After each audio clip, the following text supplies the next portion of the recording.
Hey, how's it going? This is Mr. Hernandez, and I'm going to be going over the last type of solving square root stuff for the unit. And the focus on this one is going to be with extraneous solutions and two solutions. Um, so if you think about this word here, extraneous, you might be wondering, where have you heard that before? Um, and that was from unit or the last unit on rationals. When you had a rational equation, something like 2 over x plus 1 equals 1 over 3, you would end up cross multiplying and solving it, but then you couldn't forget to consider the restrictions, which means what would make this denominator 0, right? So how do you get that to equal 0? Well, that's when x is negative 1, so therefore x cannot be negative 1. If x were negative 1, this would be 0 on the denominator and would be undefined. So let's say you solve this proportion and you solved for x, and what if you got x equals negative 1? Well, that would be an extraneous solution because you couldn't have that answer since it's a restriction. Okay, so we're going to be dealing with that same word, extraneous solution, however, in the context of radical functions, or square root functions specifically. So the first rule, again, is to get the square root alone by itself. And looking at this first example, you see it's already alone. There's nothing else around this square root on the left. So let's go ahead and do step 2, square both sides. Okay, and that's going to basically cancel out the square root and the square wherever you see those. Now you're going to be left with what's underneath the square root, and in this case we're going to square the entire value on the right, which is negative 2 squared, which is negative 2 times negative 2, which is a positive 4. And then the only other thing we have to think about here is whether we're dealing with the quadratic equation or a linear equation. And the main difference is, if you see an x squared, it's quadratic. If you just see an x, it's a linear. So here I just see an x, so this is linear, so I'm going to go ahead and solve it this way, normally. So I'm going to just solve for x by doing the opposite here, adding the 10, and then 4 and 10 is 14. Now, if this is where we stopped, you'd probably wonder, why are you watching this video? Why are you, this is nothing new. But the main thing is checking the answers, and we're going to look for false equations and make sure we write extraneous. So let's see. If I replace here x with 14, I'm going to go ahead and have the square root of 14 minus 10 equals, and on the right side it was negative 2 on the original. So we're going to just replace x in our original function. Okay, I'm going to simplify the left side, so that's going to be the square root of 4 equals negative 2. I'm just bringing this down.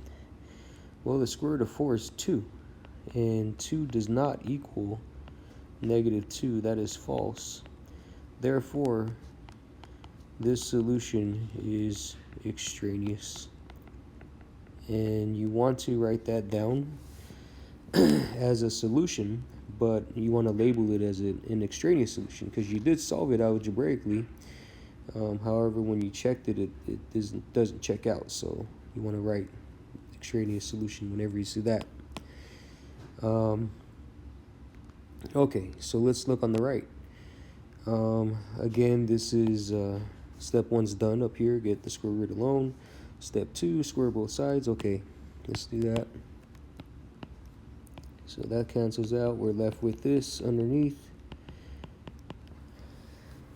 Okay, so now this is different from here because we do have a quadratic here, this x squared, this quadratic equation. So we're going to have to factor it. Well, in order to do that, we got to move everything over to the right side of this equation. So I'm going to do the opposite of this positive 4 and subtract 4. To get this negative 3 over, I'm going to have to add 3. So whatever you do to one side, do to the other. Okay, now technically we have 0 on the left. None of these can combine, so you just write them, you could just write them in descending order. So the x squared would go first, then the minus 4x, then the positive 3. And then we're going to have to remember the rules of factoring. Remember, a times c is here. A is 1, c is 3 here. B is negative 4, so a times c, that's going to be 3. So we're going to try to get a 3 on the top. Just give us some room here.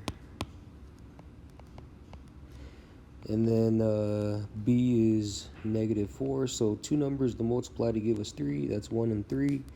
Can I get those to combine to give you negative 4? Yeah, just make them both negative.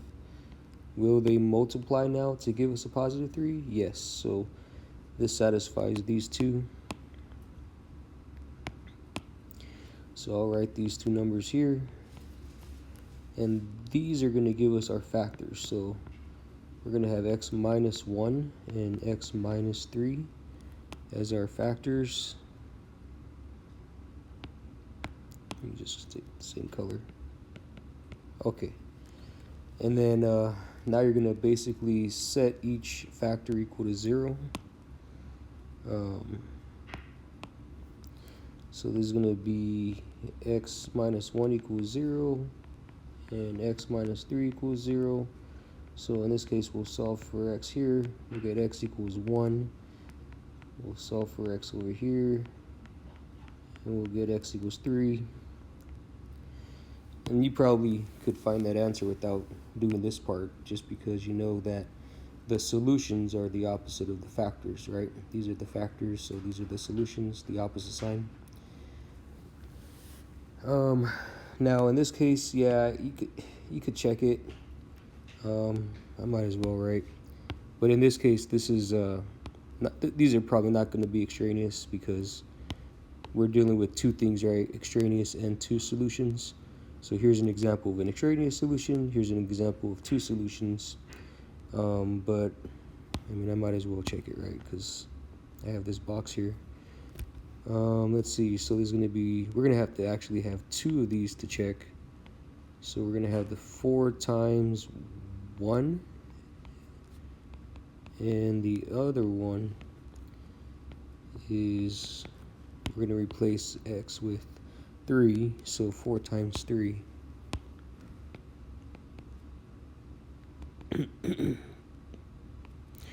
Oh, I forgot to replace x here. So in this case, x was 1, so I'm going to replace x with 1 here and x with 1 here. So yeah, these two should both be 1. And I'm going to highlight it just to be extra clear here. So here's the x equals 1, and I'm replacing the x here with 1. And then on the right, you see the x equals 3, and you can see I replaced the x with the 3 here as well, right? This one. Okay, so this is going to be the square root of 4 times 1 is 4, minus 3 is 1, equals 1. Square root of 1 is 1, so yeah, that checks out. And then this is going to be 12 minus 3, 12, 11, 10, 9, equals 3, and then that's going to be the square root of 9 is 3, and then I'm just bringing this side down, and that checks out too. So, alright, there's the two examples of each. Make sure you show your work. And yeah, have a good one.